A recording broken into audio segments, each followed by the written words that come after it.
नमस्कार दोस्तों, आज हमारे साथ एक ऐसी शख्सियत जुड़ी है जो कि एक यूथ आइकन है और जिन्होंने 8 साल से स्टूडेंट राजनीति कर रहे हैं। जीजेयू से नींव रखी थी। जे राष्ट्रीय संयोजक है national student union of India, जो कि NSUI है और कांग्रेस की एक स्टूडेंट इकाई है, और जिनका नाम है नवदीप दलाल। दलाल साहब, पहले तो स्वागत है आपका BHN चैनल पे। बहुत बहुत धन्यवाद जी। देखिए दलाल जी, आप जो आजकल मुहिम चला रहे हैं, एक ही बात कहूँगा, किसान होगा। किसानों के लिए आपने हाल ही में जो अभी कल रोष रैली दिखाई, ट्रैक्टर द्वारा आप गए और वहाँ पे कुछ गलत तो नहीं कहेंगे, अरेस्ट भी किया गया आपको। इस मुद्दे पे जो आप आवाज़ उठा रहे हैं, इस आवाज़ को बुलंद करने के लिए आप क्या कहेंगे? पिछले 8 साल में जेल में आना जाना, थानों में, चौकियों में आना जाना तो हमारा रहा ही है। जहाँ टकराव की स्थिति आती है, अपने हितों के लिए जहाँ टकराव की स्थिति आएगी, वहाँ जेल में आने जाने से ना डर लगता है। और ये कोई नई बात भी नहीं हमारे लिए। कल जो किसानों के लिए हमने पूरे भारत बंद का ऐलान था, उसमें हम पुरानी नई सब्जी मंडी से ट्रैक्टर पर सैकड़ों की संख्या में साथियों के साथ बस स्टैंड, फौरा चौक, कैंप चौक होते हुए और सांसद विजेंद्र जी के आवास का घेराव करने के लिए हम जा रहे थे। तो बीच में PLA चौक की प्रशासन ने हमें रोका और हमें अरेस्ट कर लिया जी। तो हाँ, बोलिए। तो उसके बाद जो प्रदर्शन है, सांसद साहब कल तो बच गए, घेराव नहीं कर पाए हम, लेकिन ऐसा हर बार नहीं होगा। कभी ना कभी हमारा भी मौका लगेगा और सांसद साहब से सवाल पूछने का भी कि भाई आपने उस बिल पे हस्ताक्षर क्यों किए। आप छोटू राम जी के नाती हैं, जिन्होंने जो किसान मसीहा कहलाते हैं और जिन्होंने किसानों के लिए बहुत कुछ किया है। उस काले कानून में जिस टाइम अंग्रेजों का क्रूर राज होता था, उस टाइम छोटू राम जी ने किसानों के लिए आवाज़ उठाई। और आज जब हम स्वतंत्र हैं, लोकतांत्रिक देश की प्रणाली का एक हिस्सा हैं, आज आपने इस किसानों के काले कानून पर हस्ताक्षर करने का जो काम किया है, वो आपके परिवार को और आपको शोभा नहीं देता। जी नवदीप जी, जो बात आती है, विजेंद्र सिंह की बात आती है, जो कि MP है हिसार से, कहीं मुझे ये लगता है एक गुमशुदा से दिखते हैं। आप घेराव करने के घर नहीं मिले और कई लोगों की ये कह सकते हैं शिकायत भी है कि MP साहब, हिसार के जो MP साहब हैं, घर नहीं मिलते हैं। क्या यही दायित्व है एक नेता होने का, एक MP होने का, कि लोगों से दूर जाना? विजेंद्र सिंह जी ही नहीं, हरियाणा के 10 के 10 MP, जितने भी MP हैं, सभी को दिल्ली कोठियाँ मिली हुई हैं और शाम को आपको दिल्ली में खान मार्केट में आपको देखने को मिल जाएंगे। इन्हें अपने ऐशो आराम से ही फुर्सत नहीं है। इन्हें जनता के बीच में ये जीत गए, पता है 5 साल तो इन्हें मौज मारनी है। ऐसे ही सिरसा की हमारी सांसद हैं, वो भी आपको देखने को नहीं मिलेंगी। रोहतक के सांसद हैं, सोनीपत के हैं, करनाल के हैं, अम्बाला के हैं, कुरुक्षेत्र के हैं, ये आपको देखने को कहीं दिखाई नहीं देंगे। जी, तो कहने को सांसद है, काम पे कुछ नहीं है और देखने को भी नहीं मिलेंगे, आपका कहना ये है। तो चलिए नवदीप जी, एक और बात आती है, जैसे किसान के लिए आपने कहा, और कोरोना महामारी चल रही है। कोरोना महामारी में एक बात देखने को दिखती है, जितने भी विधायक अभी आपने देखे, इवन मैं बात करूंगा हमारे माननीय मुख्यमंत्री खट्टर जी, मनोहर लाल खट्टर जी, जो कि कहा जाता है सिविल हॉस्पिटल्स में बहुत अच्छी सुविधा दी जा रही है, तो वो मेदांता हॉस्पिटल में क्यों गए? क्या सिर्फ मेदांता VIPs के लिए बन गया है और सिविल हॉस्पिटल में जो सुविधा दी जा रही है वो नकारात्मकता हो चुकी है? सिर्फ VIPs के लिए बार है और सिविल हॉस्पिटल में कोई फैसिलिटी नहीं दी जा रही, इवन की वेंटिलेटर्स भी पूरे प्रोवाइड नहीं कराए जा रहे। इसमें आप क्या कहना चाहेंगे कि मेदांता ही रह गया है?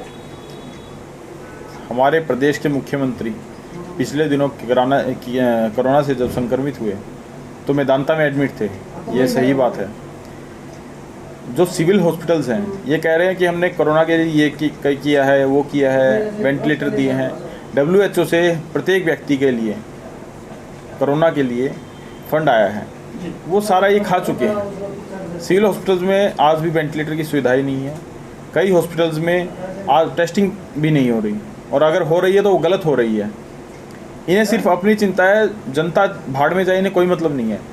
ये तो मुख्यमंत्री, हमारे प्रदेश के स्वास्थ्य मंत्री, उनके पैर में पिछले दिनों फ्रैक्चर आ गया था, तो पंजाब के किसी बड़े हॉस्पिटल में एडमिट हुए थे, प्राइवेट हॉस्पिटल में।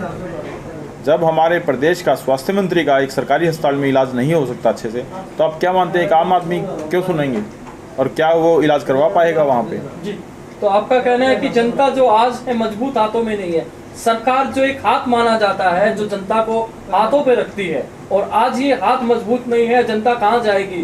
Because India is a democracy country और लोकतंत्र है। लोकतंत्र में अगर ये हाल हुआ तो आप क्या समझते हैं क्या स्थिर होने वाला है हिंदुस्तान का? ये सरकार तो ठाकुर के हाथ बन चुके हैं। शोले फिल्म में ठाकुर नहीं था जिसके हाथ ही नहीं थे, तो ये सरकार वही है। ये चल रहा है।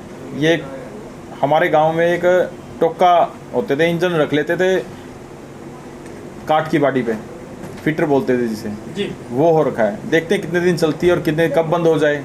जब तक चल रही है अगले मोड़ पे ये बंद भी हो सकती है जी। तो इसका तो वो मामला है भाई।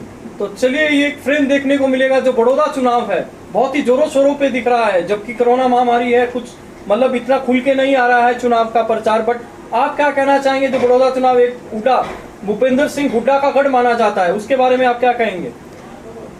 वहाँ पे कांग्रेस की, भूपेंद्र सिंह हुड्डा जी की, दीपेंद्र जी की जीत निश्चित है। कांग्रेस का प्रत्याशी वहाँ पे विजय होके आएगा। बाकी जो चुनाव प्रचार की बात करते हैं, कोरोना महामारी में हमारे मोदी साहब ने, अमित शाह जी ने बिहार में भी वर्चुअल रैली की थी।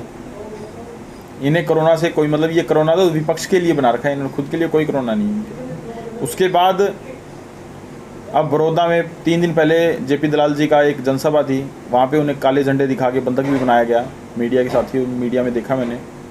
तो बड़ौदा में एक तरफा कांग्रेस की लहर है, कोई किंतु परंतु नहीं है। और वहाँ पे इस सरकार को पता भी चल जाएगा किसानों से, अगर आप किसानों का गलत करते हैं तो किसान क्या करते हैं, बड़ौदा चुनाव में पता चलेगा। किसानों से लड़के कोई लड़ाई नहीं जीती जा सकती, चाहे कंडेला कांड हो।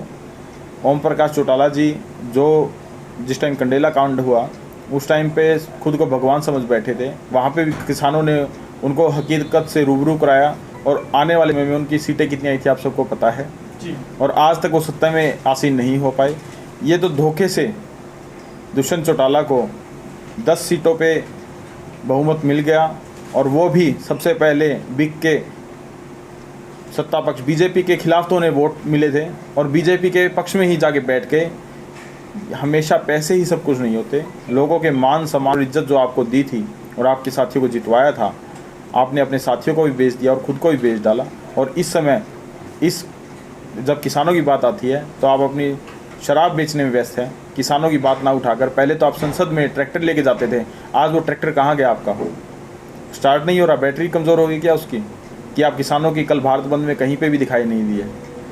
अगर आप में थोड़ी भी शर्म बाकी है तो आपको इस्तीफा दे देना चाहिए जी। मैं ज़्यादा बात नहीं करूंगा लंबी। नवदीप जी, ये डिस्कशन ऐसी है, अगर हम करें तो शायद से समय बहुत कम पड़ जाएगा। अंत में मैं एक संदेश लेना चाहूँगा चैनल के माध्यम से। आज किसान रो रहा है और दूसरी ओर बेहाल हो रही है मेडिकल फैसिलिटी। जैसे कि बात आती है कोरोना महामारी में वेंटिलेटर्स प्रॉपर नहीं है, तो आप क्या संदेश, क्या अपील करना चाहेंगे चैनल के माध्यम से? मैं चैनल के माध्यम से यही कहना चाहूँगा, कोरोना महामारी है, आप अपने घर पे रहें, लेकिन बेरोज़गारी, किसानों के मुद्दे पर अपनी आवाज़ बुलंद करें, चाहे सोशल मीडिया का माध्यम हो, क्योंकि मीडिया तो हमारी ये बातें दिखा नहीं रही है। सोशल मीडिया माध्यम है, आप जैसे साथी हैं उनकी सहायता से अपनी आवाज़ बुलंद करें। आज एक स्पीक अप फार्मर्स के नाम से कैंपेन चल रहा है, उस पर अपनी बात बोलें, किसानों के लिए अपनी बात बोल सकते हैं आप। और जो मेडिकल की सुविधाएँ हैं, मैं मेडिकल के छात्रों के लिए भी एक बात कहना चाहूँगा। मेडिकल के छात्रों के एग्ज़ाम लेने के लिए ये सरकार तुली हुई है इस समय पर, और ऑनलाइन एग्ज़ाम ना लेके ऑफलाइन एग्ज़ाम लेने के लिए तुली हुई है। कुछ मेडिकल जो कॉलेज हैं वहाँ पे पूरा स्टाफ भी संक्रमित पाया गया है कोरोना का, और फिर भी वो एग्ज़ाम लेने पर तुली हैं। तो कहीं ना कहीं मेडिकल के छात्रों का भविष्य भी अंधकार में है और कहीं ना कहीं असुरक्षित है। तो सरकार से यही है विनती हमारी कि आप कृपया करके उन छात्रों का ध्यान रखें, उनकी सुविधा जो जब एग्ज़ाम लेने के लिए आए वो देने के लिए उनकी सुविधा का भी ध्यान रखें। और दूसरी बात, मेडिकल जो सुविधाएं हैं प्रदेश की वो बिल्कुल ही चरमरा गई हैं। मेडिकल मतलब हॉस्पिटल में वेंटिलेटर नहीं है, किसी में टेस्टिंग किट सही नहीं है।